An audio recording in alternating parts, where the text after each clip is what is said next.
Hello students, good morning students. So आज हम हमारा लाइफ प्रोसेस का थर्ड पार्ट शुरू करते हैं, दैट इज रेस्पिरेशन। ठीक है, ये दोनों खत्म हो जाए फिर हम अपना एमसीक्यू डिस्कस करेंगे। ठीक है जी, ओके। Any doubt? कोई डाउट नहीं है? वाह जी वाह, इंटेलिजेंट हो गए फिर तो। चलो ठीक है जी, तो स्टार्ट करते हैं फिर हम रेस्पिरेशन से। बहुत ही सिंपल है। ठीक है, कुछ खास पूछते नहीं है ऐसा कुछ रेस्पिरेशन में। ठीक है, बट हाँ हम पढ़ लेते हैं, कॉन्सेप्ट थोड़े क्लियर होने चाहिए कि रेस्पिरेशन काम कैसे करते हैं।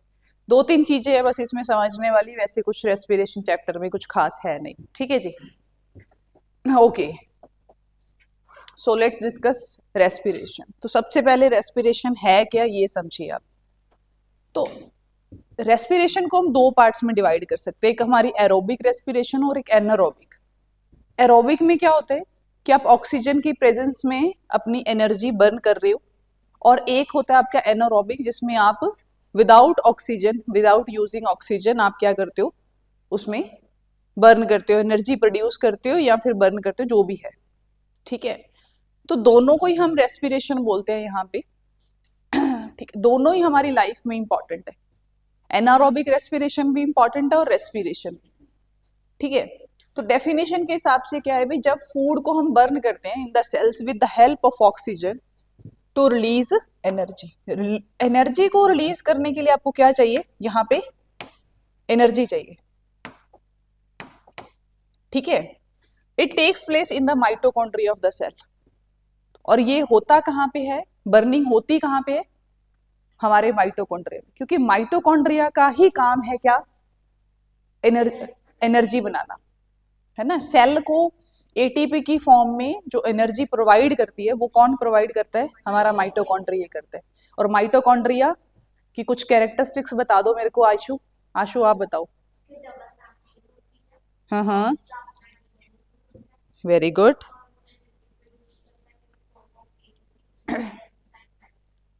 ट्राइफॉस्फेट कहते हैं हम। ठीक है, ओके, वेरी गुड। चलो आगे चलते हैं। तो ये देखिए स्टूडेंट, कैसे एनर्जी रिलीज होती है, यहां से हम समझना शुरू करते हैं। Energy release during respiration is used to make ATP molecule. जो रेस्पिरेशन के थ्रू एनर्जी रिलीज की जाती है उससे हम क्या बनाते हैं, एटीपी मॉलिक्यूल बना लेते हैं। एटीपी मॉलिक्यूल क्या है भाई, एक यूनिट है किसका, हमारी एनर्जी का। ठीक है, from ADP molecule and inorganic phosphate बनता कैसे है, ये एटीपी बनता कैसे है, तो एडीपी जो है उसके साथ एक फॉस्फेट का मॉलिक्यूल आके जुड़ जाता है। ठीक है, और हमारे क्या होते हैं, एनर्जी बनती है इन द फॉर्म ऑफ एटीपी। मतलब एटीपी से पहले आपके पास दो चीजें होनी चाहिए, एडीपी और एक फॉस्फेट का मॉलिक्यूल। तो एडीपी के साथ आपका जब फॉस्फेट आके जुड़ेगा तब आपका क्या बन जाएगा, एक एटीपी का मॉलिक्यूल बन जाएगा। और जब भी सेल को एनर्जी चाहिए होगी तो वो क्या करेगा, फिर से क्या करेगा, एटीपी को तोड़ेगा। यहाँ पे कॉमन सेंस वाली बात ये है, इक्वेशन समझने से ज्यादा एक इंपॉर्टेंट चीज यहाँ ये समझने वाली बात है कि हम ये डे वन से पढ़ते आ रहे हैं कि जब भी कोई बॉन्ड टूटता है या जब भी कोई बॉन्ड बनता है, या तो एनर्जी रिलीज होगी या फिर एनर्जी वहां पे यूज की जाएगी, यूटिलाइज करेगा वो। ये हम आगे चल के अपने न्यूक्लियर एनर्जी, जब हम एडवांस अब साइंस की तरफ मूव करेंगे, एडवांस साइंस एंड टेक्नोलॉजी, तब हम स्पेशली एक यूनिट पे ध्यान देंगे, that is nuclear energy. Nuclear energy का कॉन्सेप्ट ही इसी बेस्ड पे है। ठीक है, आपने घर के अंदर जब आप मतलब अब तो खैर यूज नहीं करते, पुराने टाइम पे या फिर आज भी में हो सकता है विलेज के अंदर वो कली यूज किया करते थे। हम एक सिंपल वर्ड यूज किया करते थे, कली। व्हाइट कलर का, व्हाइट वॉश नहीं बोलते थे, व्हाइट वॉश, व्हाइट वॉश करते थे घरों के अंदर। तो वो जो व्हाइट पाउडर लेकर आते, जब उसके अंदर पानी डाल देते तो बहुत सारी हीट रिलीज होती थी। और इवन घर वाले बोलते थे कि थोड़ा दूर रहो इससे, है ना। रीजन क्या था, क्योंकि वो एक एक्सोथर्मिक रिएक्शन होती थी उसके अंदर। रिएक्शन कैसी होती है, दो तरीके की रिएक्शन होती है, हम केमिस्ट्री में पढ़ेंगे, एक्सोथर्मिक और एंडोथर्मिक। एक्सो का मतलब होता है जब कोई रिएक्शन हो और उससे हीट रिलीज हो, बाहर आई। और एंडोथर्मिक का मतलब होता है कि वो आसपास की सारी हीट को क्या कर लेती है, एब्जॉर्ब कर लेती है। ठीक है, तो यहाँ पे कॉमन सेंस वाली बात ये है स्टूडेंट कि जब भी कोई बॉन्ड टूट रहा है या जब भी कोई बॉन्ड बन रहा है तो एनर्जी या तो रिलीज हो रही है या एब्जॉर्ब कर रहा है वो। अब यहाँ पे भी अगर आप सिंपल यहाँ पे देखोगे तो यहाँ पे हो क्या रहा है, बॉन्ड बन रहा है भाई, एटीपी और फॉस्फेट के बीच में मॉलिक्यूल बन रहे हैं। है ना, एक बॉन्ड बन रहा है, तो फिर वहां से क्या है, यहाँ पे हमारा एटीपी का मॉलिक्यूल जनरेट हो रहा है और वही हमारा एनर्जी का यूनिट भी है। ठीक है, ओके, फ्रॉम रेस्पिरेशन। तो यहाँ पे डेफिनेशन आप दोबारा से देखोगे तो बहुत अच्छे से क्लैरिटी आ रही है। कह रहा है एनर्जी रिलीज ड्यूरिंग रेस्पिरेशन, जो एनर्जी रिलीज होती है कब, जब हम रेस्पायर करते हैं, is used to make ATP molecule. क्या बनाते हैं हम तब, जब हम रेस्पिरेशन करते हैं तब हम क्या करते हैं, एटीपी के मॉलिक्यूल बना लेते हैं। From ADP molecule adenosine diphosphate and inorganic phosphate. अब अगली स्लाइड पे ध्यान से देखो क्या कहता है ये, फिर इस फॉर्म को देखो, कहता है energy is used in, energy is stored. ये जो एक एक मैंने लाइन लिखी है ना, आप ऐसे मत सोचना कि मैंने कॉन्सेप्ट क्लियर करने के लिए लिखी है। ये जो लाइनें हैं ना पीपीटी के अंदर मेरे, ये मैंने ऐसे नहीं लिख रखी कि कहीं से भी कुछ भी लिख लिया, नहीं, ये क्वेश्चंस को देखकर मैंने लाइनें लिखी हुई है। इसमें बहुत मतलब ऐसे मेरी पीपीटी इतनी वो नहीं है, आसान नहीं है, मतलब देखने को, मतलब करने को तो हम क्या कर सकते हैं, पूरी पूरी बुक भी छाप सकते हैं कॉपी के अंदर, या मैं पूरी बुक याद भी कर सकती हूँ, लेकिन ये लाइनें लिखने का पर्पज ही है क्योंकि ऐसे क्वेश्चन फ्रेम होते हैं, उस बेस पे ये पीपीटी है मेरी। ठीक है, ओके, और वही चीज लिखी हुई है। तो यहां ध्यान से देखो, कहता energy is stored in the cells in the form of ATP. अब हमारी सेल जो है वो क्या करती है, एटीपी की फॉर्म में एनर्जी को स्टोर करके रख लेती है। When the cells need energy, जब सेल को एनर्जी की जरूरत पड़ेगी। अब ऐसा तो है नहीं कि सेल को 24 घंटे एनर्जी की जरूरत पड़ेगी।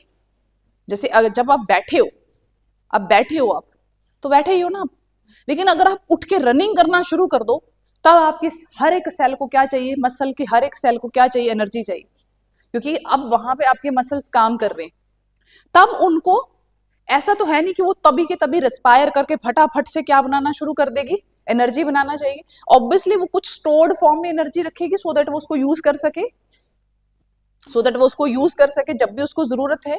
तो वही चीज है, when the cell need energy, जब भी सेल को एनर्जी की नीड पड़ती है तो क्या होता है, ATP is broken down in the presence of water to form ADP and energy is release.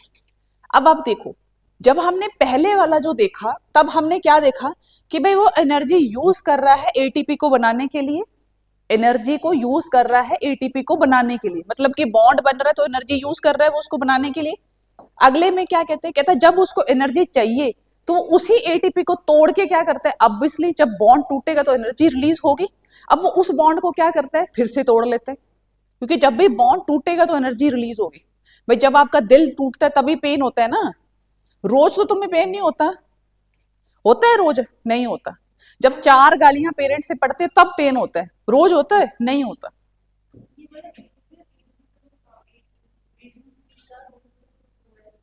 कुछ नहीं, एक बॉन्ड है, सिंपल सिंपल समझो भी, एक बॉन्ड है, जैसे हाइड्रोजन और ऑक्सीजन का बॉन्ड है और वाटर बन रहा है, वाटर को तोड़ दो, जैसे कि सनलाइट की प्रेजेंस में जब लीफ के अंदर, क्लोरोप्लास्ट के अंदर जब वाटर टूटता है तो क्या होता है, ऑक्सीजन रिलीज हो जाती है, हाइड्रोजन को वो यूज कर लेता है हमारा ग्लूकोज बनाने के लिए। सिंपल यहाँ पे वही चीज है, कुछ नहीं है, एटीपी को तोड़ रहा है और एक जगह पे वो एटीपी को बना रहे हैं। जब उसको सेल को एनर्जी चाहिए तो वो क्या करेगा, एटीपी को ब्रेक कर लेगा इन the presence of water, water की प्रेजेंस में क्या करेगा, उसको तोड़ लेगा, तोड़ के एडीपी बना लेगा फिर से वापस से, और एनर्जी हमारी रिलीज हो जाएगी जिसको हम यूज कर लेंगे।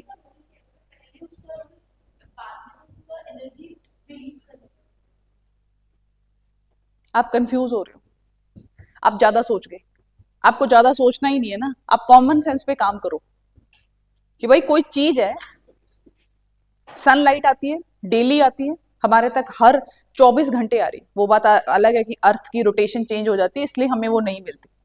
सन से लाइट मतलब मिलियंस ऑफ ईयर से रिलीज हो रही है, हो क्या रहा है वहां पे, हो क्या रहा है, कुछ नहीं है, बॉन्ड बन रहे हैं, हाइड्रोजन हाइड्रोजन आपस में बन रही है, बहुत सारी एनर्जी निकल रही है। न्यूक्लियर एनर्जी में हम दो टर्म्स पढ़ेंगे, एक टर्म पढ़ेंगे फ्यूजन और एक टर्म पढ़ेंगे फिशन, शायद में भी तुमने करंट अफेयर में पढ़ा हो। फ्यूजन का मतलब क्या होता है कि जब दो एटम्स आपस में फ्यूज करते हैं तब एनर्जी रिलीज होती है। ठीक है, न्यूक्लियर बॉम्ब 2 तरीके से बनाए जाते हैं, या तो फिशन करके बनाएंगे या फिर फ्यूजन करके बनाएंगे। फ्यूजन में क्या करेंगे, हम 2 बॉन्ड्स को आपस में, दो एटम्स को आपस में क्लोज लेकर आएंगे और बहुत सारी उनको इस तरीके का एटमॉस्फेयर क्रिएट करके देंगे, इतनी उनको एनर्जी देंगे कि वो दो जो आपके एटम्स है वो फ्यूज कर जाए। और जब वो फ्यूज करेंगे तो बहुत सारी एनर्जी क्या होगी, ट्रमेंडस अमाउंट में एनर्जी रिलीज होगी। और फिशन में क्या होता है, दो बॉन्ड को आपस में आप दो किसी एक एटम को या फिर दो एटम्स को आप स्प्लिट कर देते हो। जैसे न्यूक्लियर फिशन का सबसे बड़ा एग्जांपल देती हूँ मैं आपको, यूरेनियम। अब यहाँ पे थोड़ा सा कॉन्सेप्ट से हम अलग जा रहे हैं, सिर्फ आपकी अंडरस्टैंडिंग के लिए। न्यूक्लियर एनर्जी जो हम यूज करते हैं, न्यूक्लियर रिएक्टर्स हमारे देश में भी चल रहे हैं। हमारे देश में कितने सारे न्यूक्लियर रिएक्टर्स चल रहे हैं कि नहीं चल रहे? तो उसमें जो हम रॉ मटेरियल यूज कर रहे हैं वो कौन सा कर रहे हैं, यूरेनियम। हम इतनी बार ईरान की न्यूज पढ़ते हैं, आपने ध्यान दिया होगा, ईरान के ऊपर इतना सारा बैन जो लगा रखा है, सैंक्शंस लगा रखे हैं अमेरिका ने, क्यों लगा रखे हैं? क्योंकि वो न्यूक्लियर एनर्जी बनाने की ट्राई कर रहे हैं, न्यूक्लियर बॉम्ब बनाने की ट्राई कर रहे हैं।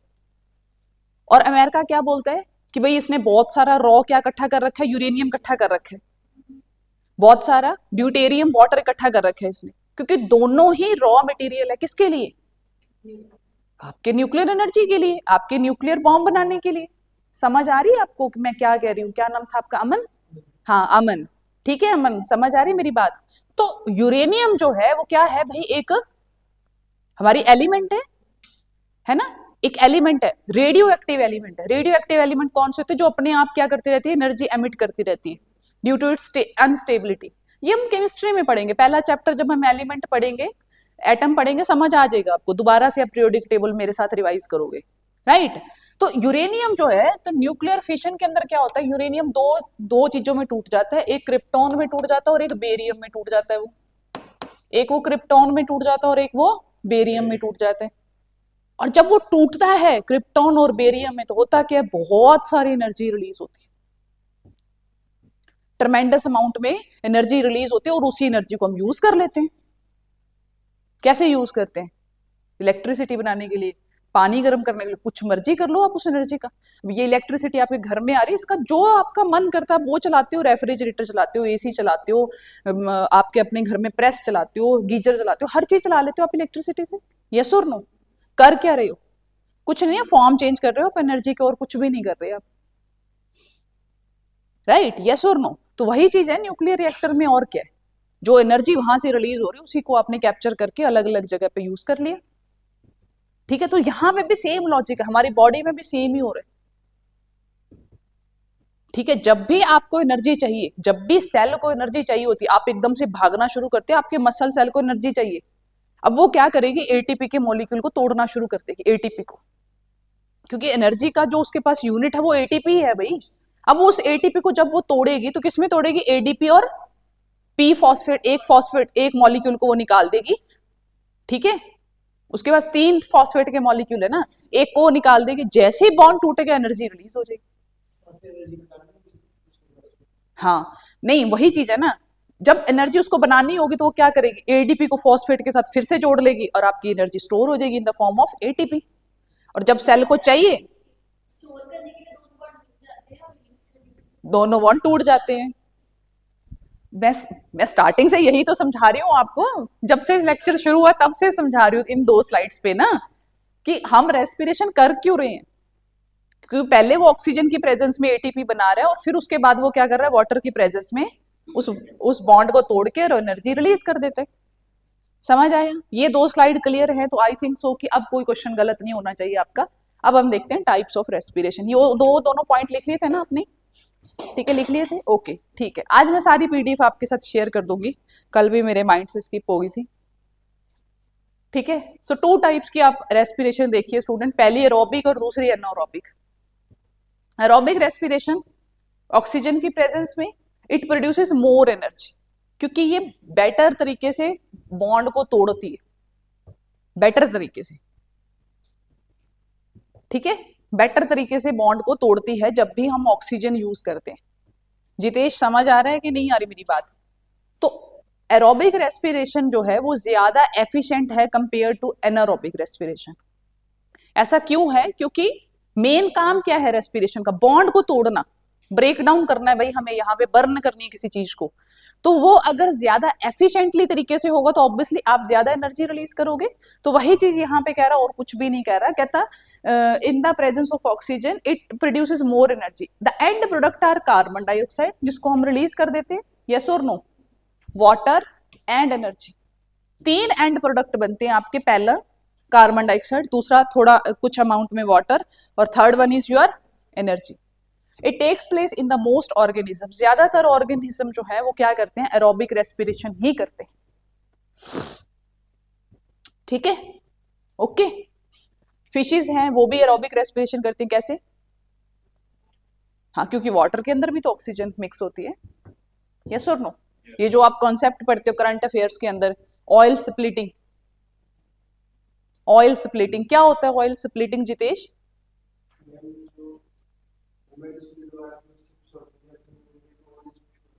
हाँ जी,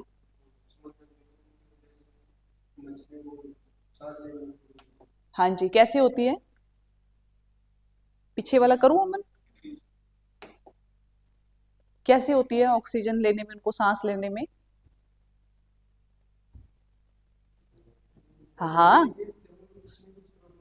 किस में आती होगी ब्रो?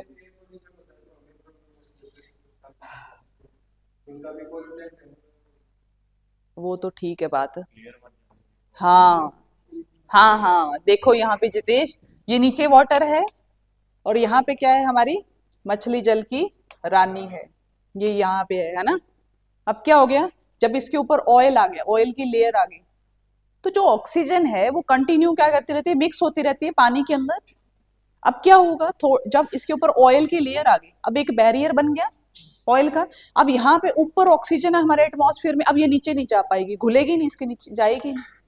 थोड़े टाइम बाद क्या होगा, जितने भी नीचे प्लांट्स होंगे, फिशेज होंगी, कुछ भी अंदर एक्वेटिक जो भी हमारे एनिमल्स हैं, वो सबको सफोकेशन होनी शुरू हो जाएगी। ये बिल्कुल ऐसे जैसे आपको एक रूम में बंद कर दो, थोड़ा टाइम तो आपको सही ही लगेगा ना, बैठे रहोगे आप, लेकिन जब सारे ऑक्सीजन आप यूटिलाइज कर लोगे, फिर क्या होगा, आपको सफोकेशन शुरू हो जाएगी। हाँ, यूट्रिफिकेशन होती है, वो होती है हमारी पोन्ड्स और लेक्स के अंदर, जब बहुत ज्यादा ऑर्गेनिक मैटर बढ़ जाता है। ठीक है, हाँ, वो एक टर्म अलग ही है। Eutrophication term is related to your organic matter. Organic matter जब बढ़ जाएगा तब हम उसको, तब वो जो डीकम्पोजिशन होगी या डिग्रेडेशन होगी, उसको हम यूट्रिफिकेशन कहते हैं। ठीक है, ये आप एनवायरमेंट में पढ़ते हो। नहीं, वो बीओडी जो वाला कॉन्सेप्ट है वो हम उसमें यूज करते हैं। लेक्स और पोन्ड्स और जैसे पॉल्यूटेंट्स बहुत ज्यादा हो जाते हैं, ऑर्गेनिक मैटर जब बढ़ जाता है तब हम बोलते हैं कि बीओडी या सीओडी का लेवल जो है वहां पे कम ज्यादा हो गया। ठीक है, ओके,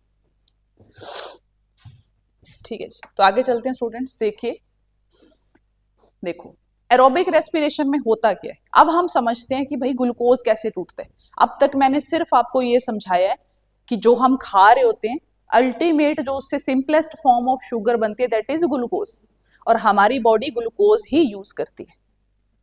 ठीक है, अब मैं आपको बताऊंगी भाई, जब वो ग्लूकोज सेल के पास पहुंच जाती है, ब्लड के थ्रू जब पूरी हमारी बॉडी के अंदर ग्लूकोज पहुंच जाती है, अब जो सेल है वो उस ग्लूकोज का करती क्या? तो स्टूडेंट समझो, आप सेलुलर लेवल पे ग्लूकोज को वो वापस से फिर से तोड़ती है, ग्लूकोज को वो वापस से फिर से तोड़ती है। कैसे तोड़ती है, यहां देखो, देखो जो ग्लूकोज है ना स्टूडेंट, जो आपकी ग्लूकोज है उसको वो कन्वर्ट कर लेती है पायरूवेट के अंदर, वो उसको तोड़ती है। यहां देखो, glucose in the presence of oxygen, ये होता क्या है बच्चे, साइटोप्लाज्म के अंदर। ये जो पूरे स्लाइड है ना, ये अपने आप में क्वेश्चन है, ये अपने आप में एक एमसीक्यू है। ठीक है, इस पे एमसीक्यू बनता है। ग्लूकोज जो है, सॉरी एक मिनट, देखो ग्लूकोज जो है वो सबसे पहले ऑक्सीजन की प्रेजेंस में साइटोप्लाज्म के अंदर, नॉट इन माइटोकॉन्ड्रिया, याद रखोगे आप। ये सेल है, सेल के अंदर क्या होता है, जो हमारा मैट्रिक्स होते हैं, gel like matrix, that we called cytoplasm. किसी ने मेरे लेक्चर पहले वाले नहीं लगा लो, ठीक है, क्योंकि हम बार बार एक चीज रिपीट नहीं कर सकते। ठीक है, साइटोप्लाज्म की प्रेजेंस में ग्लूकोज जो है वो टूटेगी किसके अंदर, पायरूवेट के अंदर। अब पायरूवेट जो है वो फर्दर टूटेगा, बट किसमें, माइटोकॉन्ड्रिया में, इन द प्रेजेंस ऑफ ऑक्सीजन, और वो बनाएगा क्या, CO2, H2O एंड एनर्जी। और इस एनर्जी को हम क्या करेंगे, हमारा ATP मॉलिक्यूल को बनाने में, जनरेट करने में, यूज करेंगे। समझ आया? तो ग्लूकोज जो है सबसे पहले किसमें टूटेगी? पाइरूवेट में, in cytoplasm in the presence of oxygen, और फिर पाइरूवेट फिर से टूटेगा लेकिन in mitochondria in the presence of oxygen. तीन चीजों में वो टूटेगा। पहला CO2, CO2 हम रिलीज कर देते हैं, H2O वाटर हमारे अंदर ही रहता है, और एनर्जी। समझ आया? हाँ जी। पाइरूवेट एक मतलब सिंपल फॉर्म है ग्लूकोज की। जब ग्लूकोज टूटेगा ना तब पाइरूवेट बनेगा। ठीक, आप लिखो एक बार, मैं बताती हूँ आगे वाली उसमें है आपका। प्रीमियर लगाया नहीं लगाया यार?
ग्लूकोज का फॉर्मूला क्या था अनमोल?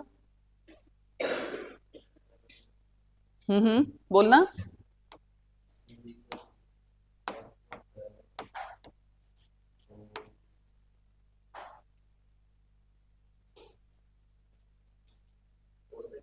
O6, this is the formula of glucose. आगे चलते हैं, देखो कहाँ गया? अरे अरे, एक रिएक्शन थी यहाँ पे, नहीं यहाँ पे थी, चलो कोई बात नहीं। देखो जो हमारी ग्लूकोज है, ठीक है, एक मिनट रुको।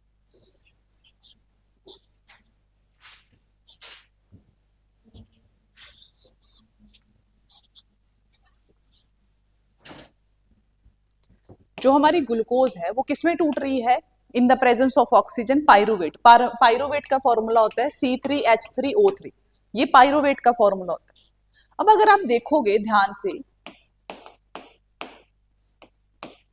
ऑब्वियसली हमें केमिकल रिएक्शन याद नहीं करनी। अगर आप देखो ध्यान से तो यहां पे आप देख रहे हो कि भी C6H12O6 मॉलिक्यूल टूट रहे हैं, ठीक है, तीन तीन में। तो यहाँ पे क्या हो रहा है? एक तरीके से कार्बन का यहाँ पे स्प्लिटिंग हो रही है, हाइड्रोजन की स्प्लिटिंग हो रही है और ऑक्सीजन की स्प्लिटिंग हो रही है। इसका मतलब जो है ये यहाँ पे ये मतलब है कि जो ग्लूकोज है हमारा, वो जब पाइरूवेट में टूटता है तो वहां पे क्या होता है आपके, जैसे कार्बन के 6 मॉलिक्यूल्स आपस में जुड़े हुए। ऐसे नहीं समझते इसको, यहाँ पे समझते हैं। यहाँ देखो C6H12O6, although exam point of view से इतना इंपॉर्टेंट नहीं है। अब यहाँ पे अगर आप ध्यान से देखो तो कार्बन के कितने मॉलिक्यूल, एक चीज ही समझ लेते हैं हम, कितने मॉलिक्यूल हैं? 6, ठीक है, एक और रह गया, 6 मॉलिक्यूल से, ठीक है। तो यहाँ पे क्या हो रहा है कि इन the presence of oxygen, in the presence of oxygen, यहाँ पे क्या हो रहा है? कार्बन की स्प्लिटिंग हो रही है। कार्बन की क्या हो रही है? स्प्लिटिंग हो रही है। C3 रह गया और C3 रह गया। वापस से फिर से कार्बन की स्प्लिटिंग हो रही है। यहाँ पे कितने कार्बन है? 3 कार्बन है, ठीक है। अब वापस से उनकी फिर से स्प्लिटिंग होगी, ठीक है, फिर से क्या हो जाएगी? स्प्लिटिंग हो जाएगी। और वो ऑक्सीजन के साथ जो है दैट इज हमारा CO2 बन जाएगा, ठीक है, एक हमारा H2O बन जाएगा और एक हमारा क्या बन जाएगा, यहाँ पे एनर्जी बन जाएगी।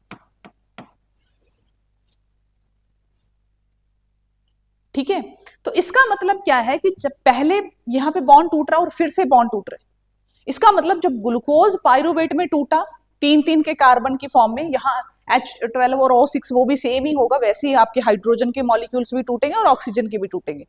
बट यहाँ पे अगर आप कार्बन के एग्जाम्पल से समझो तो जब बॉन्ड टूटेगा तो ऑब्वियसली स्टूडेंट यहाँ पे भी क्या होगी, आपकी एनर्जी रिलीज होगी और यहाँ पे फिर से एनर्जी रिलीज होगी। तो इसका मतलब क्या है कि 2 बार एनर्जी बन रही है यहाँ। पहली बार जब ग्लूकोज पायरुवेट में टूट रहा है तब भी एनर्जी रिलीज हो रही है, और जब पायरुवेट फिर से टूट रहा है फिर से आपकी एनर्जी यहाँ पे रिलीज हो रही है।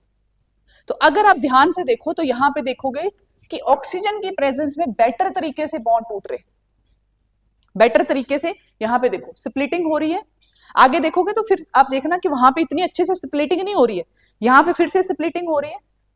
ठीक है, तो बॉन्ड टूट रहे हैं तो एनर्जी यहाँ पे क्या हो रही है, ज्यादा अच्छे तरीके से रिलीज हो रही है, मोर एनर्जी प्रोड्यूस हो रही है, जो मैंने स्टेटमेंट लिखी हुई थी पीछे।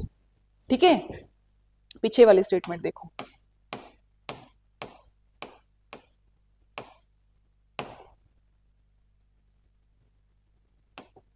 देखो यहां पे फिर से पढ़ो, कहता है takes place in the presence of oxygen it produces more energy.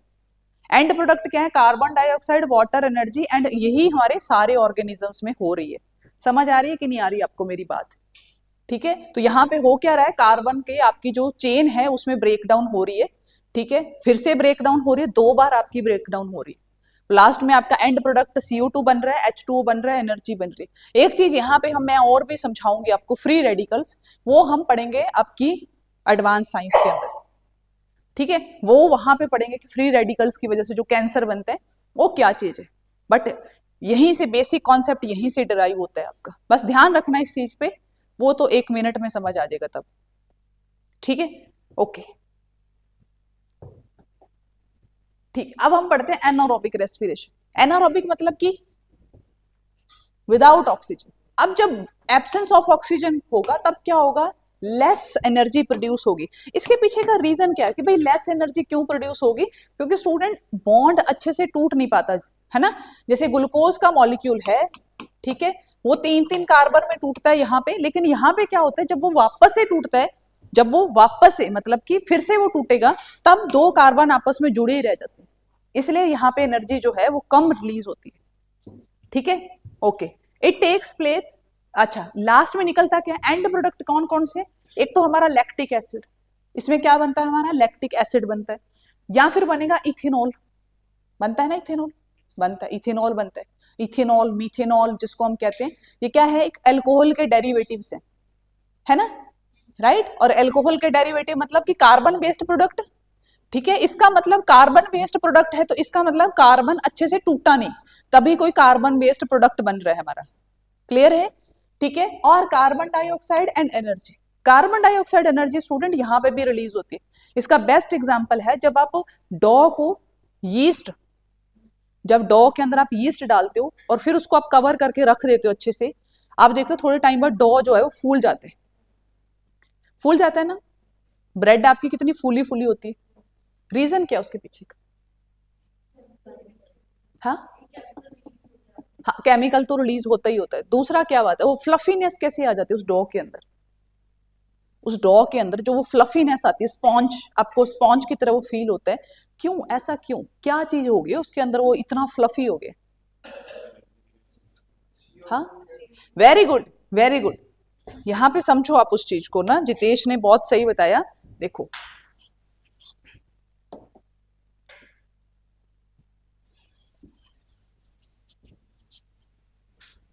यहाँ पे होता क्या है कि जो आपका डॉ है, जब उसके अंदर हम यीस्ट डालते हैं और वो फर्मेंट करता है विदाउट ऑक्सीजन, जब वो यूज मतलब अपनी एनर्जी बनाएगा तो क्या बनाएगा, एक तो वो लैक्टिक एसिड या वो इथेनॉल बनाएगा, जिसकी जिसकी जिससे हमें क्या आएगा, एक उसमें एक अलग फ्लेवर आएगा खाते टाइम। ठीक है, खाते टाइम आपको एक अलग सा टेस्ट आता है उसके अंदर, डॉ के अंदर आता है ना, आता है, ब्रेड के अंदर आता है, आपको बिल्कुल टेस्ट आता है ना। और दूसरा क्या होता है स्टूडेंट, जब वो CO2 रिलीज करेगा, ये जो CO2 बोल रहा है वो CO2 रिलीज होगा। अब CO2 क्या है भाई, ये गैस है, और डॉ के अंदर से जब वो गैस पास होगी, डॉ के जो पोर्स हैं, जब उसके अंदर से गैस पास होगी तो क्या हो जाएगी, फूल जाएगी। भाई जब बैलून के अंदर आप गैस भरते हो वो फूल नहीं जाता, तो बिल्कुल वैसे ही जब डॉ जो है उसके पोर्स के अंदर से जब CO2 धीरे धीरे बाहर आनी शुरू होगी तो डॉ के पोर्स को क्या करता जाएगा, ऊपर की तरफ एनहेंस करता जाएगा, बढ़ाता जाएगा। इसलिए आपका डॉ आपको ऐसे स्पॉन्ज की तरह फील होता है क्योंकि उसके अंदर CO2 क्या हो जाती है, ट्रैप हो जाती है, क्योंकि गैस का काम क्या है, बाहर आना। अमन समझ आया कि नहीं आया? हाँ, हाई प्रेशर स्लो प्रेशर एक तरह से। तुम अमन बहुत ज्यादा मत सोचा करो, मैं सीरियसली कह रही हूँ, या तो तुम प्रीलिम्स में फेल हो जाओगे या इंटरव्यू में, क्योंकि इंटरव्यू में तुम्हारी इस दिमाग की वजह से बहुत बजा देंगे तुम्हारी अच्छे से वो। सीरियसली मत सोचा करो ये हाई प्रेशर लो प्रेशर, यहाँ कॉन्सेप्ट ही नहीं लग रहा वो। ठीक है, वो इसलिए बाहर आ रहा है शायद, अंदर प्रेशर ज्यादा है। कौन सा प्रेशर ज्यादा है अंदर, गैस है, गैस गैस का काम ही ये है, आप बलून को फोड़ दो सारी गैस बाहर आ जाएगी। तो तभी आ रहा है ना, अंदर प्रेशर ज्यादा है तो हाई प्रेशर से तो बाहर किसी चीज को आप ट्रैप करोगे बच्चे तो वो बाहर ही आएगा ना, समझो इस चीज को, किसी चीज को आप ट्रैप, हाँ ओके जो भी है, ब्लड प्लीज यहाँ पे ऐसे वर्ड मत बोलो, क्योंकि आप जब ऐसे वर्डिंग यूज करते हो तो सामने वाला कंफ्यूज भी हो जाता है, क्योंकि वो आपको इस तरीके से कॉन्सेप्ट नहीं पढ़ा रहा, फिर वो आपको प्रेशर पे लेके जाएगा कि बोलेगा तेरे को प्रेशर की ज्यादा नॉलेज है ना, चल अब प्रेशर पे ही तेरे से क्वेश्चन पुट करते हैं। ठीक है, इंटरव्यू का रोल होता है जितना आपसे पूछा जाए आप उतना बताओ। अगर उसने पूछा है कि सिर्फ तुम्हारा नाम बताओ, मैं कहती हूँ तुम वहां पे नाम बताओ अपना अमनदीप, सरनेम पूछे तब बोलो सरनेम, अदरवाइज वो फिर कास्ट पे चला जाएगा, सरनेम पे चला, अच्छा चौधरी हो, चलो फिर वो पूछेगा हिमाचल में कास्ट का क्या चल रहा है, वहां पे कास्ट डिस्क्रिमिनेशन कितना होता है, फिर वो कास्ट से वो आपको जेंडर पे लेके आएगा, वो उसी में आपको घुमाता रहेगा, एट द एंड आप हार जाओगे, क्योंकि कहीं तो आप अटकोगे, वो फंसाएगा आपको कहीं पे ले जाके ना।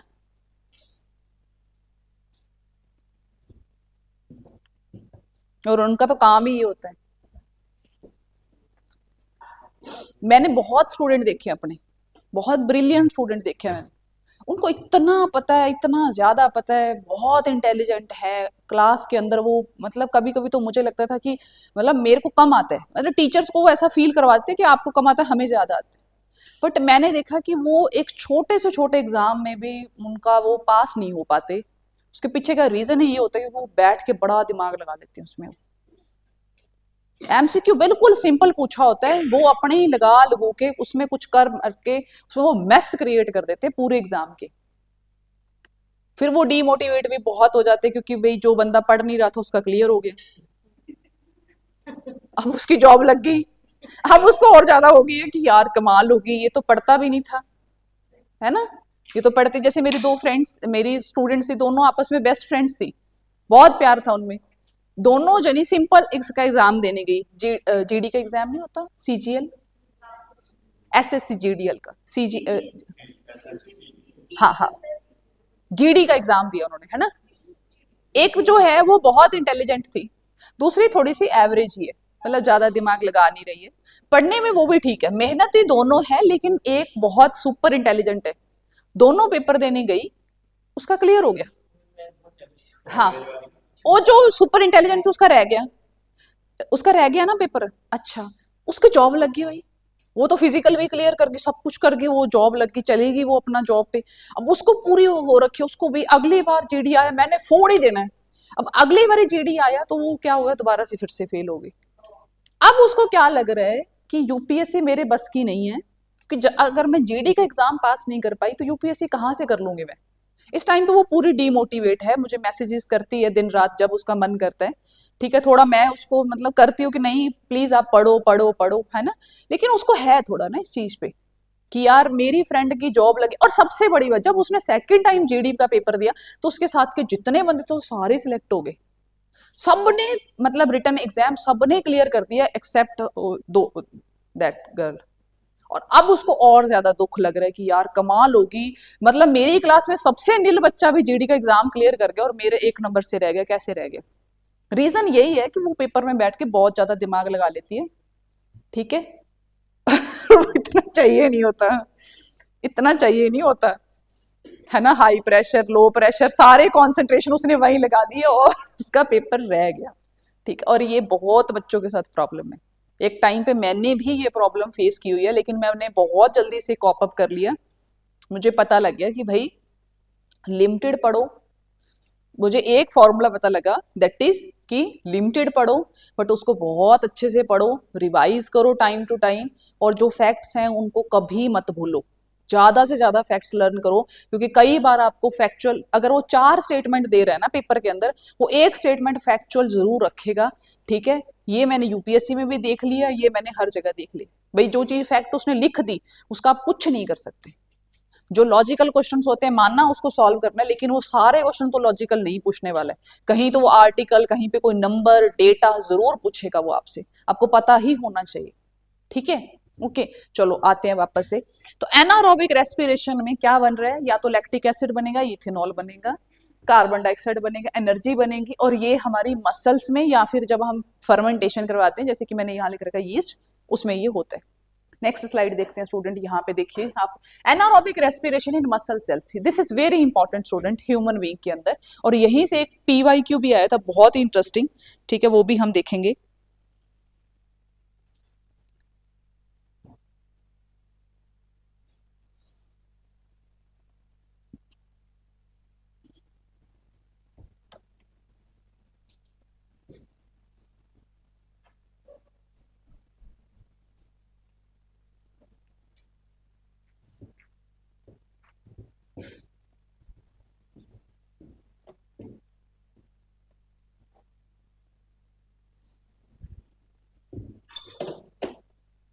किसी के पास एक्स्ट्रा पेन है क्या?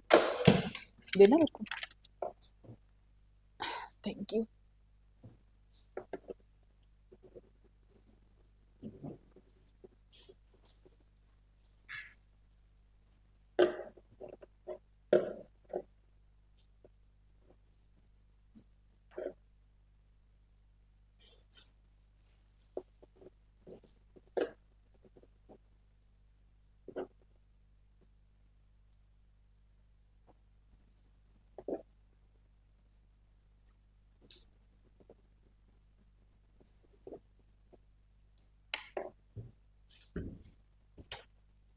देखो भाई, ग्लूकोज अब क्या हो रहा है, कहता है एनारोबिक रेस्पिरेशन मसल सेल्स। देखो जब रात को आप कोई ऐसा कोई सॉन्ग सुन लेते हो, ठोकर ठोकर, है ना, ये वो मोटिवेशनल सॉन्ग जिसमें बंदा है खूब एक्सरसाइज कर रहा है, आप में आता है जोश तकड़े वाला, कल सुबह मैं 5 बजे उठ के भागने जाऊंगा, फिर मैं 8 घंटे पढ़ाई करूंगा, ये करूंगा वो करूंगा।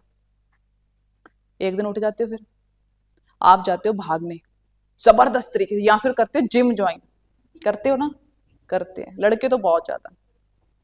क्या वो बैग पैक करते हैं, मैंने तो अपने घर में भी देख रखा है ना सबको, बहुत अच्छे से पता है क्या वो बैग पैक करते हैं, देखने वाला होता है उनको। न्यू शूज, प्यूमा की जैकेट्स, ये वो सब कुछ एवरीथिंग ऐसे टशन टुशन लगा के जाते हैं वो। फिर जब आते हैं ना अगले दिन, जब वो उठते नहीं है, फिर मैं तो बहुत बैंड बजाती हूँ, है ना, कि यार एक तो तुमने इतने पैसे लगाए, जिम की तुमने 1 साल की मेंबरशिप ली, 14-15 हजार उसमें फूक दिए, पर्सनल ट्रेनर भी पहले ही दिन कराते हैं, सब करके आते हैं। उस दिन क्या करते हैं वो, मसल्स को बहुत ज्यादा क्या करते हैं, स्ट्रेच करते हैं, तो आते हैं भाई, क्रैम्प पे भी आते हैं। तो होता क्या स्टूडेंट, जब आपके मसल सेल्स बहुत ज्यादा वर्क करेंगे तो ऑब्वियसली स्टूडेंट उनको एनर्जी चाहिए, हाई लेवल पे एनर्जी चाहिए उनको, ठीक है। यहाँ जब आप रनिंग करते हो, बहुत ज्यादा एक्सेसिव रनिंग करते हो, तब मसल्स बहुत तेजी से काम करते हैं, और क्या होता है, अब उनको एनर्जी चाहिए, फटाफट एनर्जी चाहिए, और ऑक्सीजन की इतनी सप्लाई है नहीं, और इतना उन्होंने स्टोर भी नहीं कर रखा, तो क्या करना शुरू कर देती है वो, एटीपी को तोड़ना शुरू कर देती है विदाउट यूजिंग ऑक्सीजन, क्योंकि ऑक्सीजन उनके तक इतनी पहुंच नहीं रही है, सप्लाई इतनी है नहीं। तो जब वो विदाउट ऑक्सीजन तोड़ेंगे तो या तो वो लैक्टिक एसिड बनाएंगे या फिर बनाएंगे इथेनॉल, और वही lactic acid is responsible for your muscle cramp, जिसकी वजह से नेक्स्ट डे आपके मसल्स बहुत ज्यादा पेन करते हैं क्योंकि उनमें लैक्टिक एसिड इकट्ठा हो जाता है। जब तक कि वो लैक्टिक एसिड वहां से हट नहीं जाएगा तब तक आपके मसल्स में क्या रहेगी, पेन रहेगी।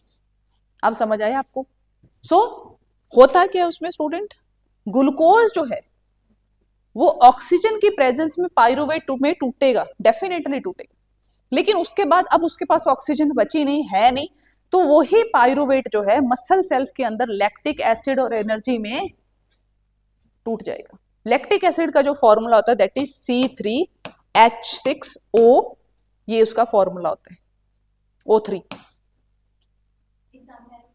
हाँ नहीं नहीं, समझाने के लिए यार। अब अगर ध्यान से देखो आप बच्चे, पाइरूवेट का फॉर्मूला क्या था?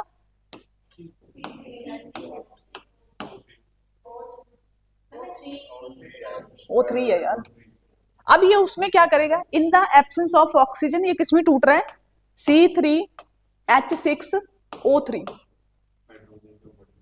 ठीक है, विदाउट ऑक्सीजन, ठीक है, यही है ना। हाँ, अब अगर आप यहाँ पे कार्बन को ध्यान से देखो तो कार्बन के सेम ही मॉलिक्यूल्स पड़े हैं यहाँ, वो कार्बन आके टूटे ही नहीं पाइरूवेट के बाद, या फिर वो क्या बनेगी, इथेनॉल में टूटेगी, या तो लैक्टिक एसिड में टूटेगा या फिर वो क्या टूटेगी, इथेनॉल में। इथेनॉल का फॉर्मूला होता है C2H6O।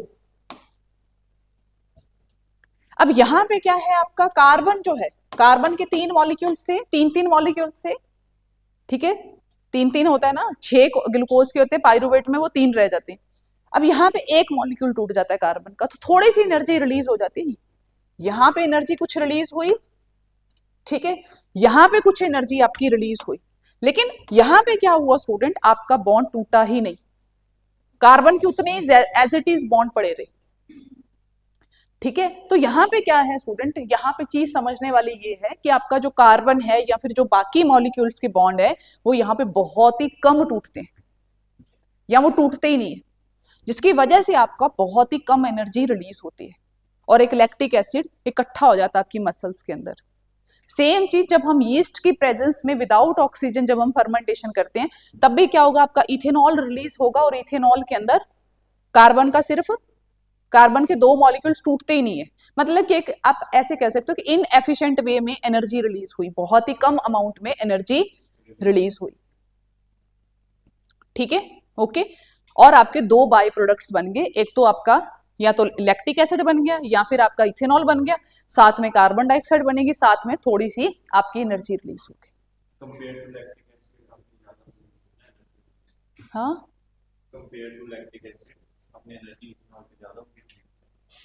दोनों चीजें सेम ही है, कुछ खास फर्क नहीं है। हाँ ठीक है, लैक्टिक एसिड हमारी मसल्स में बनता है, इथेनॉल जब आप फर्मेंटेशन करवाते हो बाकी माइक्रो ऑर्गेनिज्म जैसे कि यीस्ट हो गया उसमें आप यूज करते हो, या बाकी जब माइक्रो ऑर्गेनिज्म फर्मेंटेशन कराते हो कुल मिला के, तब आपका इथेनॉल बनता है। क्लियर है? ठीक है जी, ओके। नेक्स्ट देखो, तो anaerobic respiration in yeast, yeast के केस में देखो, आप यीस्ट के केस में क्या होगा, ग्लूकोज कन्वर्ट होगा सबसे पहले पाइरूवेट में। अब पाइरूवेट जो है in the absence of oxygen, pyruvate is converted into ethanol, carbon dioxide and energy. यहाँ पे देखो ग्लूकोज जो है इन the presence of oxygen pyruvate में टूटा, फिर in the absence of pyruvate जो है वो किस में टूटेगा, इथेनॉल में, कार्बन डाइऑक्साइड और एनर्जी, 3 चीजों में वो टूटेगा।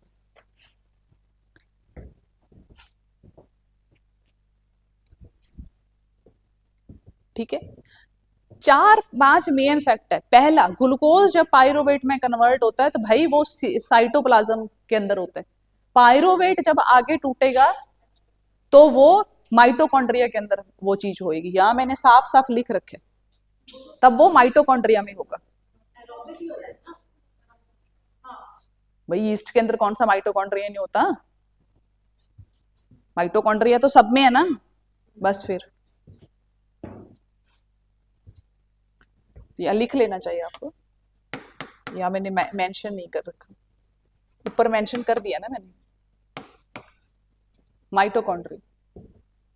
और वो कहाँ होगा आपका, पायरोवेट जो है in the absence of oxygen वो इथेनॉल, CO2 और एनर्जी, तीन चीजों में वो टूटेगा इन केस ऑफ ईस्ट। और आपके मसल सेल्स होंगे तब वो लैक्टिक एसिड बनाएगा, ना कि इथेनॉल बनाएगा।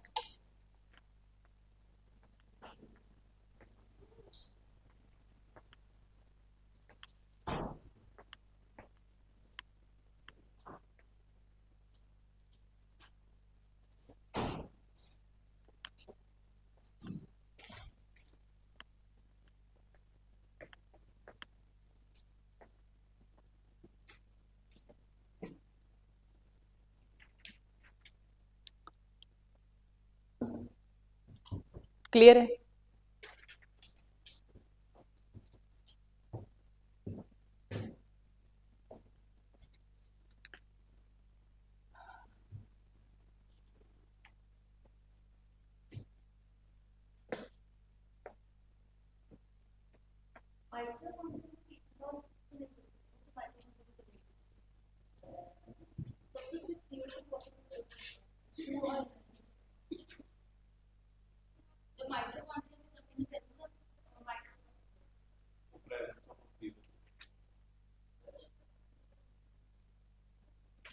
चलो लिखो।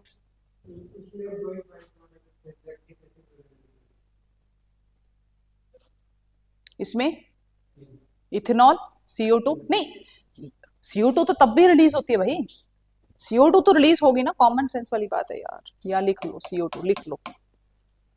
CO2 तो आपकी बनेगी, आप रनिंग करते हो तो क्या आपकी सांस में से ऑक्सीजन CO2 आनी बंद हो जाती है क्या? नहीं, ऐसा नहीं होता है। Oh my God. हाँ हाँ,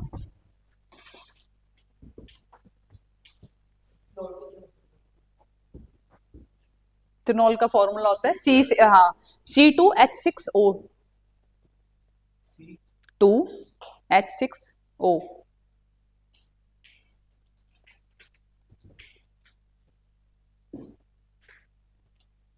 जैसे तो फॉर्मूलाज में इतना खास में जाना नहीं था, बट हाँ चलो ठीक है, थोड़ा स्प्लिटिंग समझ में आ जाती है ढंग से, और तो कुछ नहीं है।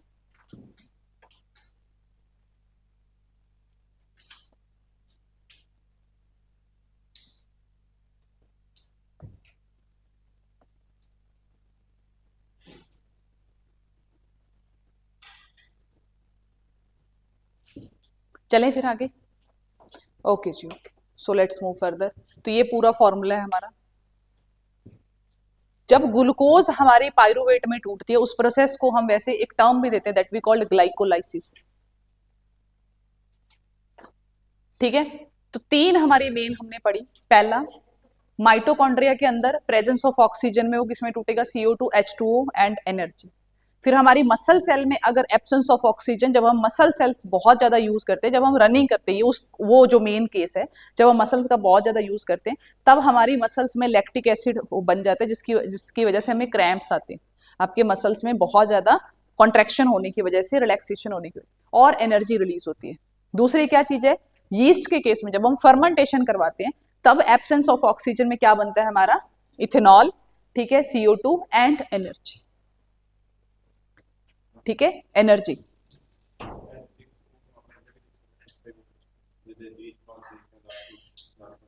हाँ,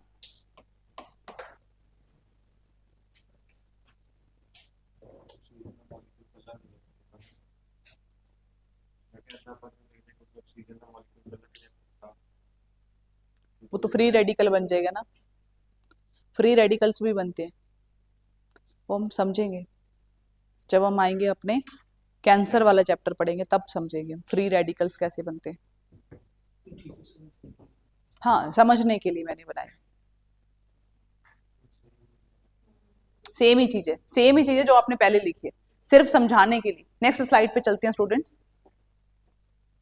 स्टार्ट करते हैं स्टूडेंट्स हमारी respiration, human respiration. So please write down the topic respiration. हाँ हाँ, ये लो जी, ये लो। एक और स्लाइड पीछे करनी? नहीं, ये वाली ठीक है जी। तो समझते हैं स्टूडेंट्स हमारा next, that is our respiration, human respiration. तो कैसे होगी? योगा करो, सांस अंदर लो, सांस बाहर निकालो, सांस अंदर लो, सांस बाहर निकालो, है ना। बस होगी रेस्पिरेशन। आगे पढ़ना है अनमोल, पढ़ना है, ठीक है। क्या हो गया अनमोल, तुम गुम गुम से रहते हो, किस सदमे में हो? हैं? अच्छा, किस सदमे में हो?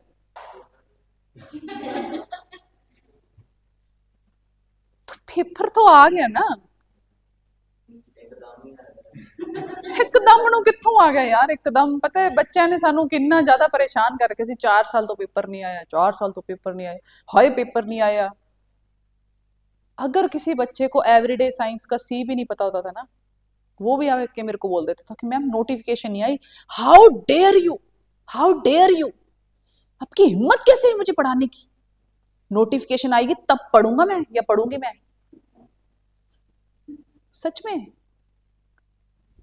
अब आ गई, अब उनको समझ नहीं आ रहा, सब ऊपर से जा रहा है, मोह माया बर्न हो रहे हैं।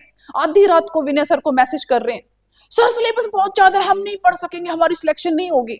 मेरा तो मन करता है आगे से लिख दो, नहीं होगी यार। तुम्हें किसने कह दिया तुम्हारी सिलेक्शन होगी? है नहीं, ये पहली बार ही आई है। हाँ, आगे पीछे नहीं आती, ये तो शुक्र मनाओ तुम आम आदमी गवर्नमेंट का। 322 पोस्ट पहली बार आई है पंजाब की लाइफ में। हाँ, पिछली बार 66 आई थी 2020 में।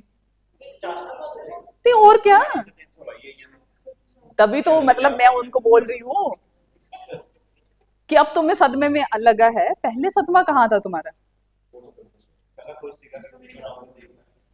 अरे हाँ, सच्ची गल है।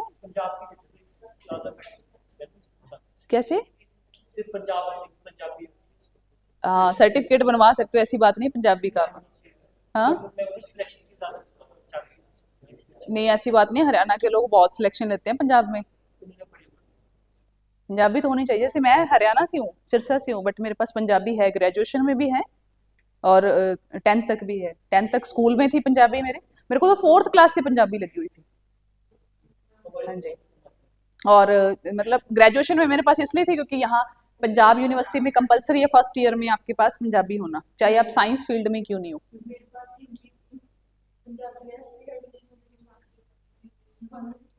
तो अच्छा रहा ना, सही है, फायदा हो गया आपको। हाँ, वो लेनी पड़ती है। देखो आपको ना लॉज के बारे में पता होना चाहिए। आपके क्या है, हमारे इंडियन गवर्नमेंट के हिसाब से ये रूल है कि आप कहीं पे भी पढ़ते हो, अगर आपने कोई एडिशनल सब्जेक्ट पढ़ना है, एडिशनल सब्जेक्ट का इन द सेंस कि लैंग्वेज अगर आपको पढ़नी है, तो आप इवन मतलब डिमांड कर सकते हो आप कि यहाँ पे इवन एक स्टूडेंट के लिए भी वहाँ पे टीचर हायर किया जाते हैं। जैसे मैं हरियाणा से हूँ, बट मेरे स्कूल में आप सोचो कि पंजाबी टीचर क्यों है? रीजन बीइंग कि एक तो सिरसा में पॉपुलेशन पंजाबियों की सबसे ज्यादा है, ठीक है, क्योंकि वो बेल्ट है पूरी पंजाबियों की, बॉर्डर लगता है हमारा पंजाब का। दूसरा, डिमांड भी उठाई गई थी स्कूल के अंदर ना बहुत पुराने स्टूडेंट्स के थ्रू, तो तब से हमारे पंजाबी थी। तो हमारे 4th क्लास से पंजाबी थी मेरे पास तो खैर। हाँ, वो बात अलग है कि मैंने ढंग से पंजाबी 6th के बाद ही पढ़ी, पहले तो बस ऐसे ही पढ़ा रहे थे वो, लेकिन खैर चलो ठीक है, जो भी है ना। और ग्रेजुएशन में पंजाबी इसलिए आ क्योंकि मैंने पंजाब यूनिवर्सिटी से अपनी ग्रेजुएशन की, तो वहाँ पे फर्स्ट ईयर में आपके पास कंपल्शन, अब तो मुझे नहीं पता क्या रूल है अब तक तो ऑल्टरनेटिव था ही नहीं आपके पास ऑल्टरनेटिव ना।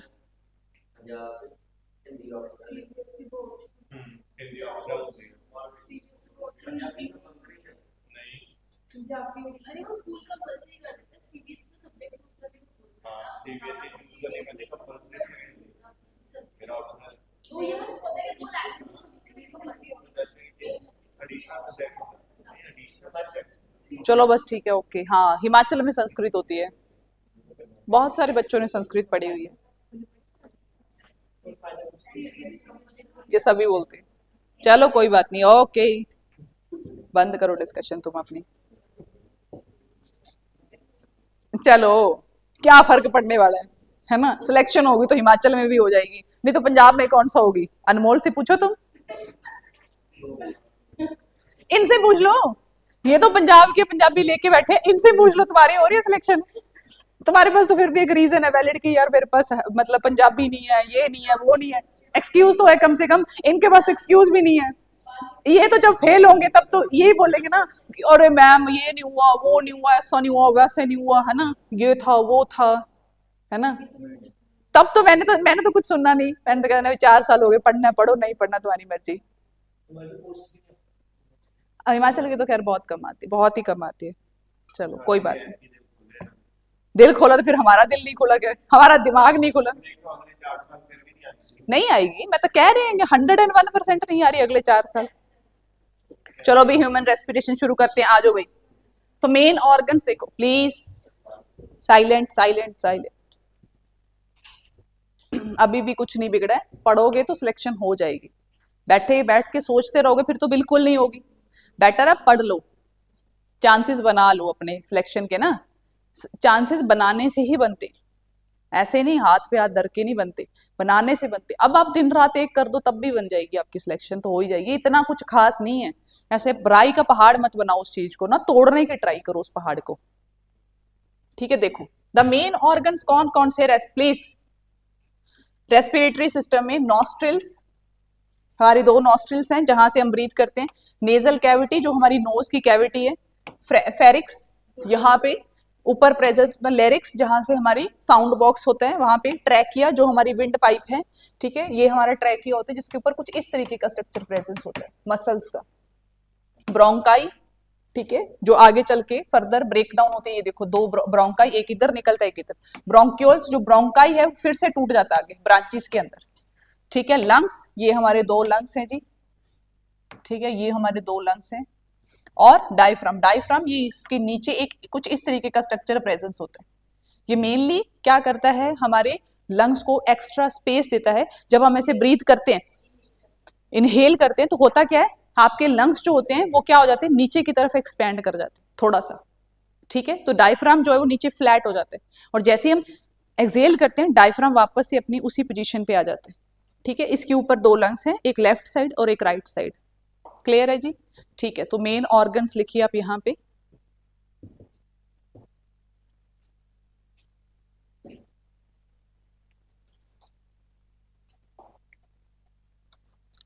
पानी बहुत गर्म है। ठीक है जी, चलें फिर आगे। तो चलो देखते हैं। ये पूरी पूरी थ्योरी है यार, ठीक है।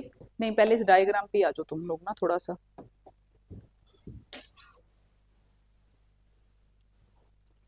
समझो इस चीज को, देखो दिस इज ब्रोंकिस, या जिसको हम ब्रोंकाई भी बोलते हैं, ठीक है, प्लूरल फॉर्म है उसकी वो। तो ब्रोंकाई मतलब कि जब ये 2 पार्ट्स में इस तरीके से टूट जाता है, 2 मेन ब्रांचेस में, बड़ी बड़ी ब्रांचेस, एक ब्रांच इधर एक ब्रांच इधर, ठीक है, बड़ी ब्रांच जो हमारी मेन है। ये जो आगे चल के छोटी छोटी ब्रांचेस में टूट जाता है, इसको हम बोलते हैं ब्रोंकियोल। ब्रोंकियोल, ब्रोंकाई जो है वो आगे टूट जाता है किसके अंदर, ब्रोंकियोल के अंदर। ठीक है, अच्छा, ये होता है हमारा ट्रैकिया, ये हमने देख ही लिया। दिस इज अवर एपिग्लोटिस, जो क्या है, एक तरीके का ढक्कन है, ये रहा, देखो छोटा सा अगर दिखाई दे रहा हो आपको ध्यान से। ये हमारा है फेरिक्स, जो ऊपर वाला पार्ट है, बिल्कुल नेजल, जहां से हमारी नेजल कैविटी जो है जब वो एंटर करती है अंदर की तरफ गले के अंदर, उसको हम बोलते हैं फेरिक्स, ऊपर वाला पार्ट। और जो नीचे वाला पार्ट है जहां से हमारी साउंड निकल रही है, उसको हम बोलते हैं लेरिक्स। कंफ्यूज नहीं हो जाना, मार्क्स ऐसे कटेंगे आपके धड़ाधड़। ठीक है, एक हमारा लेफ्ट साइड लंग होते हैं और एक राइट साइड। यहाँ पे एक टर्म दी हुई है एल्वियोलाई, ये हम आगे चल के देखते हैं एल्वियोलाई। ठीक है जी, okay, this is our diaphragm, ये हमारा है डायफ्राम। ठीक है, ओके। हाँ, ब्रोंकाई हमारी जो, ये देखो ये विंड पाइप आ रही है हमारी, ये विंड पाइप आ रही है। अब ये 2 ब्रांचेस में टूट गई, बड़ी बड़ी बड़ी बड़ी बड़ी 2 पाइप्स में टूट जाती है, जिसको हम ब्रोंकाई कह रहे हैं। ब्रोंकाई फिर से आगे टूट रही है, देखो बहुत सारी ब्रांचेस में टूट रही है, इसको हम कहते हैं ब्रोंकियोल। इसको हम क्या कहते हैं, ब्रोंकियोल। समझ आया? ठीक है जी, ओके, आगे चलते हैं।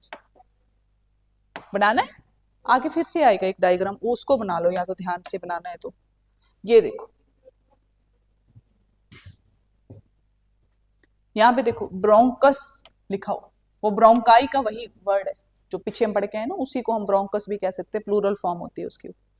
ठीक है, ब्रोंकियोल्स, जो आगे चल के छोटी छोटी ब्रांचेस टूटती है, ठीक है, एल्वोलाई को हम देखेंगे। ठीक है,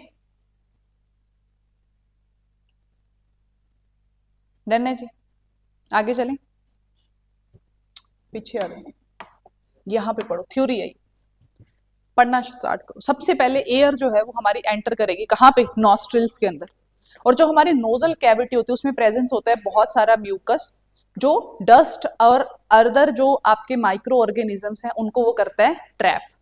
हेयर और म्यूकस जो है वो क्या करता है, ट्रैप करता है आपकी डस्ट पार्टिकल्स को या माइक्रो ऑर्गेनिजम्स को, वो ट्रैप कर लेता है वहां पे। जो बंदे बहुत ज्यादा स्मोकिंग करते हैं, ठीक है, स्मोकिंग करते हैं तो होता क्या है, जो हमारी नोज होती है उसके अंदर के जो हेयर्स होते हैं ना वो जल जाते हैं, बर्न हो जाते हैं वो। ठीक है, 2 दिन करके देखो पता लग जाएगा। फिर क्या होगा, आपकी जो डस्ट है वो आपके नोज के अंदर रुकेगी नहीं और डायरेक्ट चली जाएगी लंग्स के अंदर। ठीक है, लंग्स के अंदर जैसे ही आपकी डस्ट जाएगी, आपको पता है लंग्स जो है वो क्या है भाई, ट्रैप ऑर्गन है ना, वहां से कुछ बाहर नहीं आता, जो अंदर चला गया वो चला ही गया लाइफ टाइम के लिए। ठीक है, अंदर जाएगा तो वो क्या होएगा, पैथोजेंस ग्रो होएंगे वहां पे, और आपके क्या हो जाएगा, लंग इन्फेक्शन हो जाएगी। यही वजह होती है जो स्मोक करने वाले पर्सन होते हैं 100% उनमें लंग इन्फेक्शन होता है। ठीक है, वो तो मतलब जब आपकी एज यंग होता है तब आपको पता नहीं चलता, क्योंकि तब आपकी इम्यून सिस्टम काफी स्ट्रांग होता है, बट आफ्टर 40s क्या होएगा, आपका इम्यून सिस्टम वीक होना शुरू हो जाएगा, और फिर आप क्या हो जाओगे, परमानेंट कफ के मरीज हो जाओगे। ठीक है, ओके, फिर क्या होगा, ये पास करती है हमारे फेरिक्स को, फेरिक्स से होती हुई, लेरिक्स से होती हुई, ट्रैकिया से होती हुई, फिर ब्रोंकाई, ब्रोंकाई से ये वहां पे हमारे फाइनली लंग्स के अंदर एंटर कर जाती है। ट्रैकिया जो है has ring of cartilage, this is very important. जो हमारा ट्रैकिया है बच्चे, उसके ऊपर क्या है, इस तरीके से आपको रिंग्स दिखाई दे रही, वो रिंग्स किसकी है, कार्टिलेज। कार्टिलेज क्या होता है, फ्लेक्सिबल बोन, जैसे आपकी नोज की टिप, ईयर की लोब, है ना, जो भी आपकी जहां पे आपकी हड्डी खत्म होती है उसकी जो टिप होती है वहां पे क्या प्रेजेंस होती है, कार्टिलेज। पीडीएफ मिल जाएगी भाई, जरूरत नहीं कि फोटो खिंचन दी। ठीक है, okay, which prevents in it from collapsing when there is no air in the trachea. देखो, जब आप एक्सहेल करते हो तो आपकी जो विंड पाइप है वो क्या हो जाती है, खाली हो जाती है, और खाली पाइप आपको पता थोड़े टाइम बाद क्या हो जाती है, कोलैप्स हो जाती है। लेकिन जो उसके ऊपर रिंग लाइक स्ट्रक्चर है, जो उसके ऊपर रिंग लाइक स्ट्रक्चर है कार्टिलेज का, वो क्या करता है, उसको ओपन ही रखता है, खुला रखता है उसको ना। कार्टिलेज की जो आपकी रिंग है वो उसको क्या रखती है, ओपन रखती है, खुला रखती है। ठीक है, हर चीज का अपना अपना फंक्शन है, तो कार्टिलेज का फंक्शन समझ आया। फिर नेक्स्ट क्या, ब्रोंकाई जो है वो आगे चल के स्मॉल ट्यूब्स में वो टूट जाता है, जिसको हम क्या कहते हैं, ब्रोंक्यूल्स कहते हैं। जहां पे ये एंड होता है, जहां पे उसका एंड होता है, देखो ये हमारी लंग है, ये आगे चल के 2 पार्ट में डिवाइड होगी, ये फिर से डिवाइड हो जाएगी आगे किसी ब्रांच के अंदर, छोटे छोटे ब्रांचेस में डिवाइड हो जाएगी। और जो ब्रांचेस हैं अगर उनके टर्मिनल देखोगे तो वहां पे कुछ इस तरीके का स्ट्रक्चर प्रेजेंट होता है, ग्लोब्यूल शेप का, जिसको हम क्या कहते हैं, एल्वियोलाई, जिसको हम क्या कहते हैं, यहां पे लिखा भी हुआ है alveoli. This structure we called it as the alveoli. ठीक है, एल्वियोलाई का फंक्शन क्या है ये हम अभी देखते हैं। नेक्स्ट क्या, alveoli is supplied with blood vessels. Alveoli जो होता है ना उसके ऊपर क्या होता है, ब्लड वेसल्स का नेटवर्क होता है, पूरा पूरा उसके चारों तरफ ब्लड वेसल्स का नेटवर्क होता है, through which exchange of gases takes place. The alveoli help to increase the surface area for the exchange of gases. यहाँ पे सेम वही विलाई वाला कॉन्सेप्ट आ जाता है। ठीक है, कि जो वो इतने छोटे छोटे ग्लोब्यूल्स प्रेजेंस है ना टर्मिनल्स पे, बहुत सारे टाइनी, बहुत सारे होते, थाउजेंड्स ऑफ एल्वियोलाई प्रेजेंट होते हैं। उनके पीछे रीजन क्या है, so that surface area increase हो और ज्यादा से ज्यादा ऑक्सीजन और CO2 का वहां पे एक्सचेंज हो।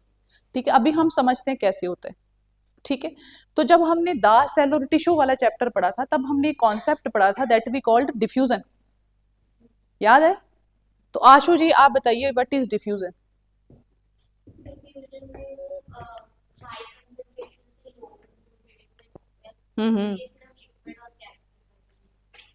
हम्म ऑस्मोसिस, अमन, ऑस्मोसिस सिर्फ किस में होता है, हाँ, किसमें होता है ऑस्मोसिस? बताओ, ऑस्मोसिस किसमें होता है?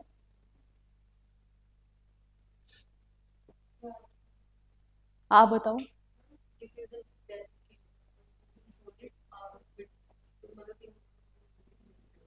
दोबारा निकालना अपना पेज, ऑस्मोसिस और डिफ्यूजन वाला। Plants.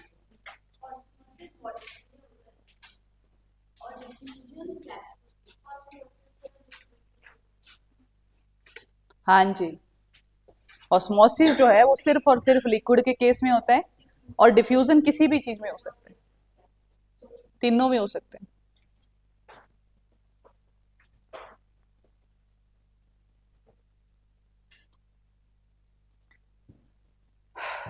टेस्ट ले ले फिर एक। चलो फिर टेस्ट लेते हैं। हाँ, कल ले लेते हैं। Be ready. जितना हमने करवा लिया सबका टेस्ट। हाँ, पीडीएफ अभी भेज देंगे, अभी भेजेंगे, अभी क्लास से बाहर जाते ही यही काम है मेरा। तो अपना रेडी रहिए टेस्ट के लिए। हाँ जी, एमसीक्यू वेस्ट। बिल्कुल बिल्कुल। हाँ हाँ हाँ, जितना हो गया सारा ही हो गया भाई, जितना अब तक हो गया सब होएगा। इसके बाद भी जितना क्लास में मैं करवा दूंगी सबका टेस्ट होगा। ठीक है, रेडी रहना जी। ठीक है जी, आ जाओ फिर।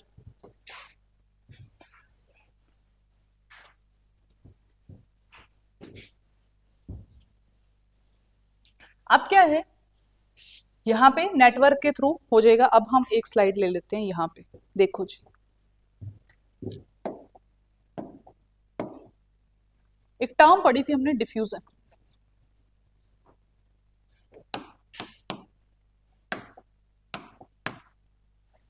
डिफ्यूजन में हमने देखा था कि भाई जो हमारी गैसेस हैं, लिक्विड होता है, वो मूव करता है। अब आएगा अमन आपका कॉन्सेप्ट, बोल रहे थे ना, हाई कॉन्सेंट्रेशन से लो कॉन्सेंट्रेशन।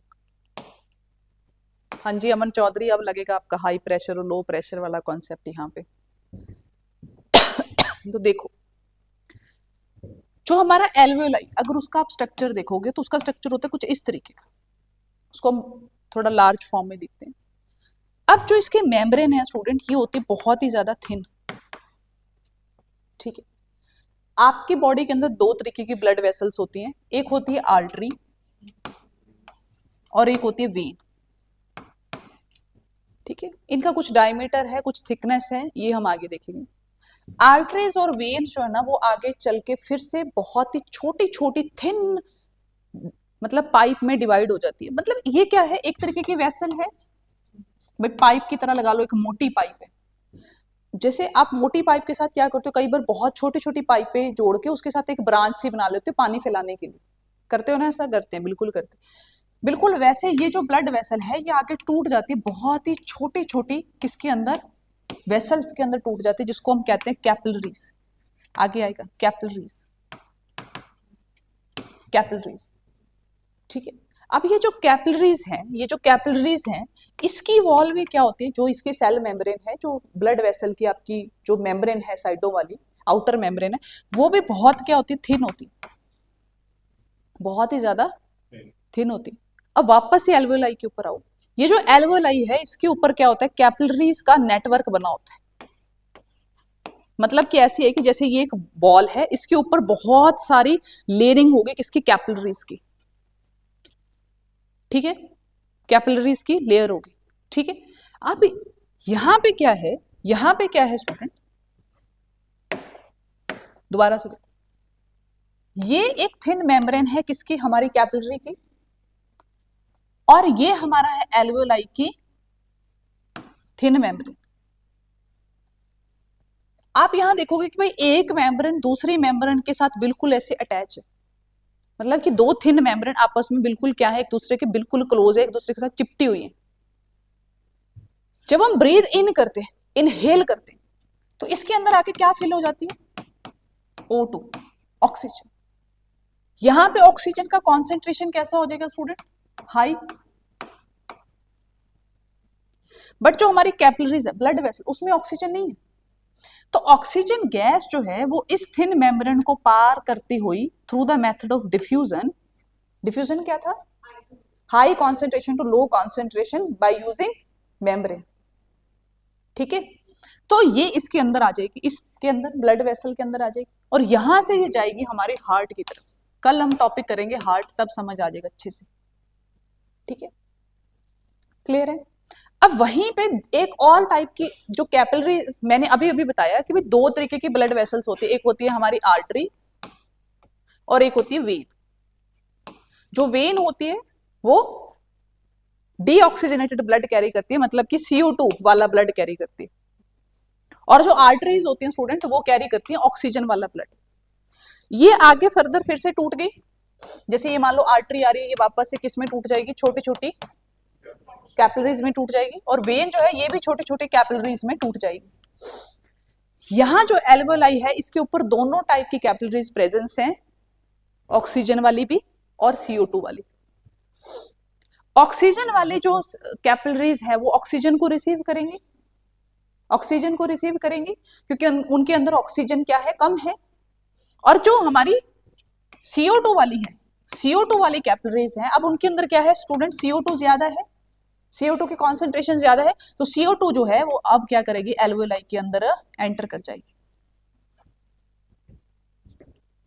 तो क्या हो रहा है यहाँ पे स्टूडेंट, एक्सचेंज ऑफ गैसेस हो रहा है। एल्वेओलाई के अंदर क्या हो रहा है, एक्सचेंज ऑफ गैसेस हो रहा है। जो कॉन्सेंट्रेशन जहां पे ज्यादा है वो वहां से निकलकर हाई लो में आ रही है, और जिसमें कॉन्सेंट्रेशन लो है वहां पे मतलब जो कॉन्सेंट्रेशन है वो बढ़ रही है, ठीक है। तो यहाँ पे क्या है, एक नेटवर्क है, नेटवर्क ऑफ कैपिलरीज जो किसके अराउंड है, हमारी एल्वेओलाई के अराउंड है। वहां पे CO2 हमारी एल्वेओलाई के अंदर आ जाती है और ऑक्सीजन वो उसको दे देते हैं, फिर CO2 हम एक्सहेल कर देते हैं और ऑक्सीजन हम इनहेल कर लेते हैं, और फिर यही कैपिलरीज आगे चल के अपनी मोटी पाइप के साथ जुड़ी हुई है, ठीक है। वो मोटी पाइप जो है वो जाएगी हमारी हार्ट के अंदर, ठीक है, वहां पे CO2 भरेगी, और फिर वहां से जब हमारा हार्ट पंप करेगा, वही CO2 जो हमारा ऑक्सीजन वाला पंप ब्लड है वो पूरी बॉडी के अंदर सप्लाई हो जाएगा, और आते टाइम वो क्या करेगा, हमारी जो वेन्स हैं, जो दूसरी ब्लड वेसल्स है, वो वहां से CO2 उठा लाएंगे और लाके फिर से हार्ट को दे देंगे, हार्ट से हार्ट फिर उनको पंप करेगा, और फिर से हमारी जो CO2 है वो कहाँ चली जाएगी, लंग्स में से, और लंग्स से हम एक्सहेल कर देंगे। क्लियर हुआ?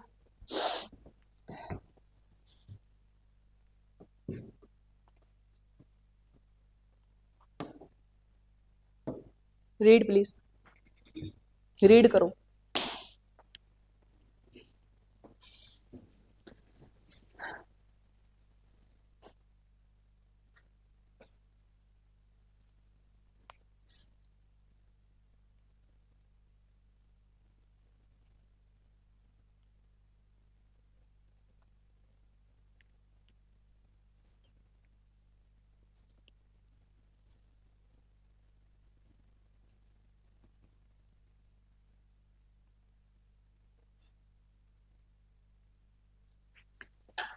समझ आया? ये देखो ब्लड वेसल, आपका एल्वेओलाई का स्ट्रक्चर कैसा है, बहुत सारे टाइनी टाइनी क्या है, ग्लोब्यूल्स पड़े हुए, एल्वेओलाई पड़े हुए हैं ना, और क्या कर रहे हैं, सरफेस एरिया को बढ़ा दिया, बहुत सारा सरफेस एरिया बढ़ गया। अब उस सरफेस एरिया के ऊपर क्या है, हर एक एल्वेओलाई के ऊपर देखो आप नेटवर्क है, एक तो ब्लू कलर में है और एक रेड कलर में। जो ब्लू कलर की वेन्स होती है आपकी, देखो दो तरीके की वेन्स आपको दिखाई दे रही, सब अपनी अपनी वेन्स देखो, ध्यान से देखो सारी वेन्स, जो आपको ऊपर ऊपर वेन्स दिखाई दे रही, बिल्कुल ऊपर, ये है हमारी वेन्स, ये हमारी वेन्स है जिसके अंदर क्या है, CO2 रिच ब्लड है।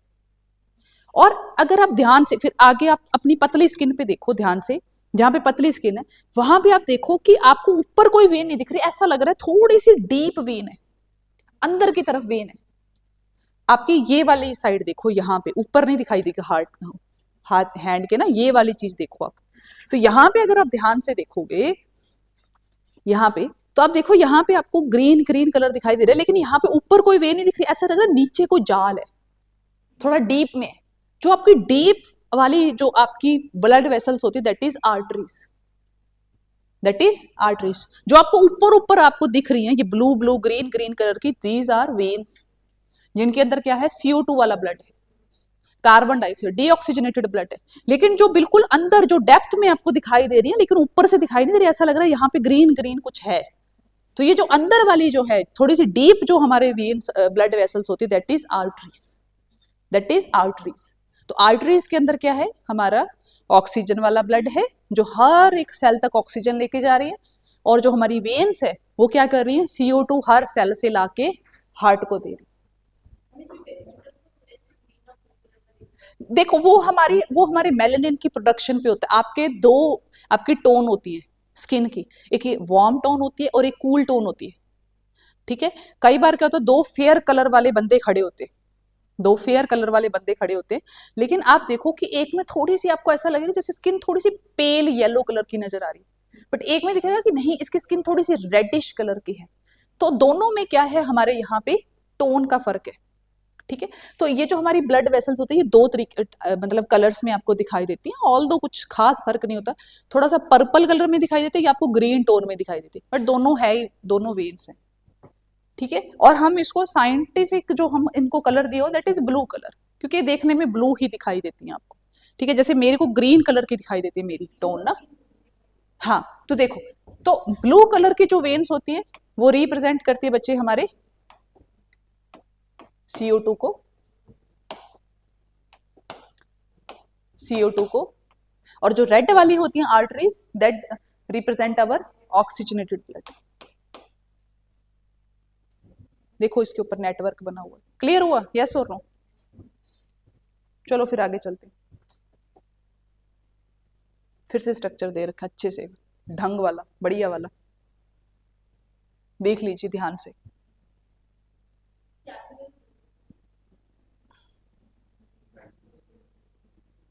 हम्म,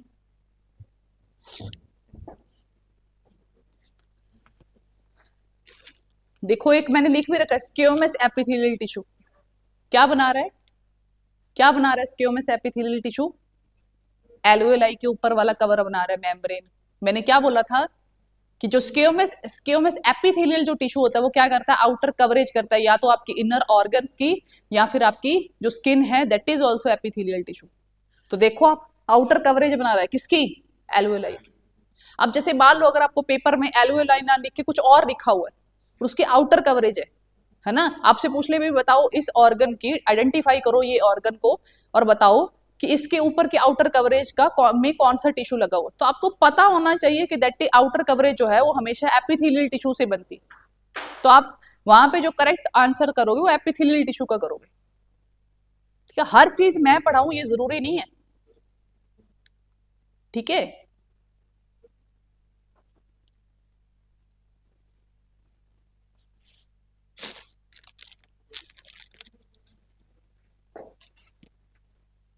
समझ आएगा? तो आगे चलते हैं students, that is transportation, last topic for our respiration, transportation समझ ही चुके हैं वैसे तो हम। तो सबसे पहले क्या है ट्रांसपोर्टेशन में, main transport system in human being circulatory system, पहला क्या है ब्लड, दूसरा आर्टरीज, थर्ड वन वेन्स, और fourth one is our capillaries, and एक हमारा master organ that is heart. सबसे पहले ब्लड देख लेते हैं भाई, ब्लड क्या करते हैं, food, oxygen, waste, toxic, sugar, हर चीज को ट्रांसपोर्ट करते हैं। भाई आप जो चीज आप अपने ब्लड में मिला दोगे ना ये उसी चीज का ट्रांसपोर्ट कर देगा, काम ही ये। Plasma transport food, water, carbon dioxide, nitrogenous waste etcetera. Red blood cells जो होती हैं वो क्या करती है, आरबीसी ट्रांसपोर्ट करती है किसको, ऑक्सीजन को। व्हाइट ब्लड सेल्स किल करती हैं किसको, पैथोजेंस को, है ना, सबको पता है। प्लेटलेट्स किस में हेल्प करती हैं, ब्लड क्लोटिंग में हेल्प करती है, ये पता होना चाहिए, clotting in blood and prevent the loss of blood during injury, पता है, यस और नो? ठीक है जी।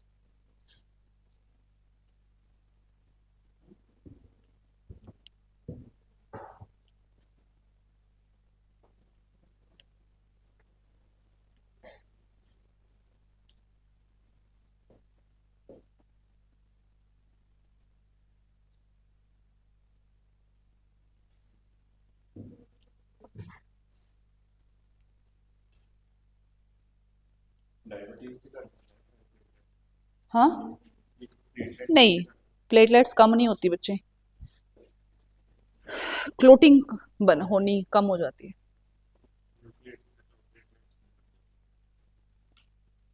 क्लोटिंग होती है लेकिन बहुत ही धीरे होती है।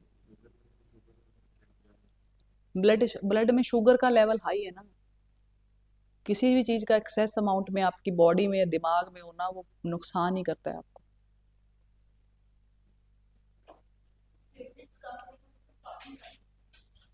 प्लेटलेट्स तो कम होगी तो ऑब्वियसली वो तो एक अलग डिजीज होगी ना बच्चे। हाँ, प्लेटलेट्स कम हो, प्लेटलेट्स में क्या होगा कि फिर वो क्या होगा, आपकी कहीं पे भी ब्लीडिंग होगी तो एक्सेस अमाउंट में हो जाएगी, हो सकता है it can be fatal. Otherwise हमारी बॉडी उसी टाइम रिकवर कर जाती, वो प्लेटलेट्स बनाना शुरू कर देती। बट वहाँ मेन जो कंसर्न होता है वो ये होता है कि अगर कहीं पे भी रप्चर हो गया एकदम से तो ब्लड रुकेगा नहीं, क्योंकि वायरस जो है वो बहुत सारी सेल्स को रप्चर कर देते हैं डेंगू का। इसलिए वहाँ पे फिर हो जाता है कि यार अगर कहीं पे रप्चरिंग हो गई ब्लड की और क्लॉट वहाँ पे बन गया तो इवन आपकी डेथ तक हो सकती है, या एक्सेसिव ब्लीडिंग होगी तो भी डेथ हो सकती है।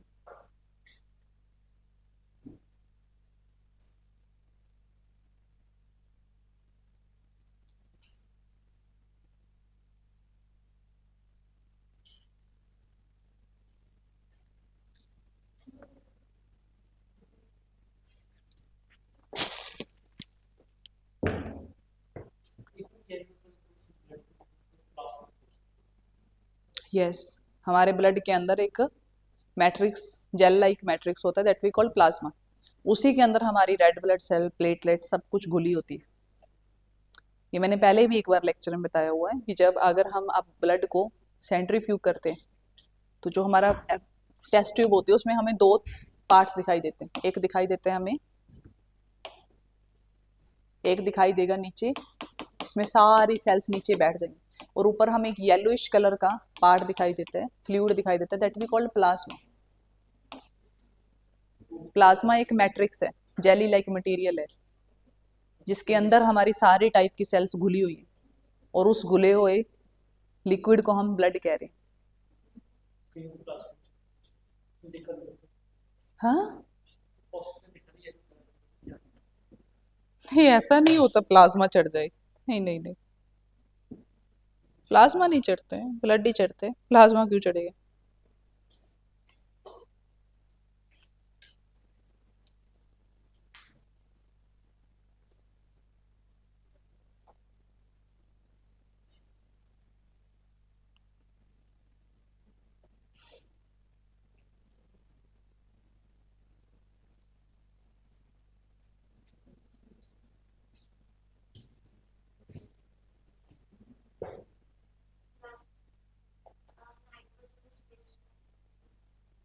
वेस्ट, वेस्ट जो हमारा उसमें निकलता है यूरिन में, nitrogenous waste, urea, ammonia, NH3 पढ़ेंगे हम किडनी में।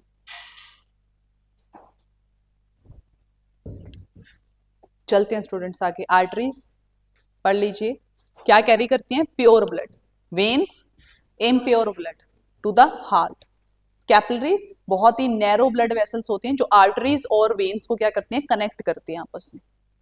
कनेक्शन होगा ना उनके अंदर, बिल्कुल एक तरफ से आर्टरी आ रही है, एक तरफ वेन आ रही है, दोनों को आपस में क्या करना है, अब एक्सचेंज करना है यहाँ पे, है ना। तो कैपिलरीज का एक उसके बीच में नेटवर्क होगा जो कनेक्ट करेगी, exchange of food, water, carbon dioxide etcetera between the blood and sale tax place through the these capillaries. जैसे ये मान लो ये कोई सेल है, यहां से एक आर्टरी आई, आर्टरी आई, अब यहाँ पे क्या उसकी कैपिलरीज हैं, कैपिलरीज हैं, अब कैपिलरीज क्या करेंगे, इसको ऑक्सीजन दे देंगे, देंगे कि नहीं देंगे, बिल्कुल देंगे। अब टाइम पे ये कलर बिल्कुल चेंज नहीं करता, ये पेन है ना, अब मेरे को ब्लू कलर चाहिए, नहीं बिल्कुल नहीं चलेगा। अब यहाँ पे क्या है, आपकी वेन है, चल जा भाई प्लीज चल जा,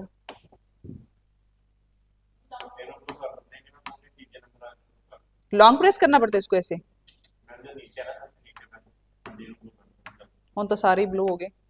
अब देखो यहाँ पे वेन है, अब इसके अंदर क्या है, CO2, इसको CO2 लेना है भाई सेल से। अब इसका भी एक नेटवर्क होगा जो ये सारी कैपिलरीज के साथ जुड़ा होगा।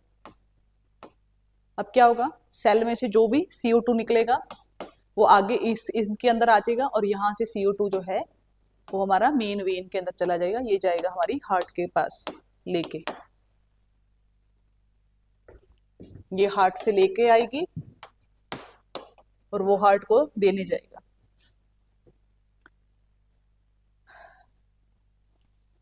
डन है, क्लियर है। आगे चलते हैं स्टूडेंट्स, फटाफट थोड़ा सा फास्ट करते हैं। क्या हो गया भाई साहब, एक मिनट रुको, इतनी सारी खाली स्लाइड कैसी आ गई इसमें? थैंक यू, आ गया, कोई बात नहीं, हम अगली ले लेते हैं। चलो लिख लो आप फटाफट ना, फिर मैं एग्जिट ही कर देती हूँ उसको। कितना टाइम हो गया?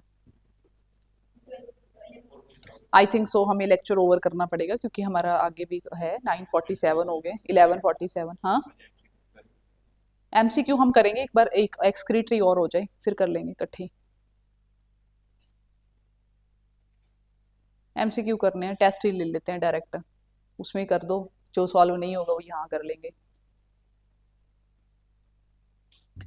ठीक है स्टूडेंट्स, तो करें फिर सेशन ओवर, आप लिख लो, ठीक है, तब तक मैं सेशन कर देती हूँ ओवर। ओके स्टूडेंट्स, सेशन करते हैं यहाँ पे over. Thank you, have a nice day.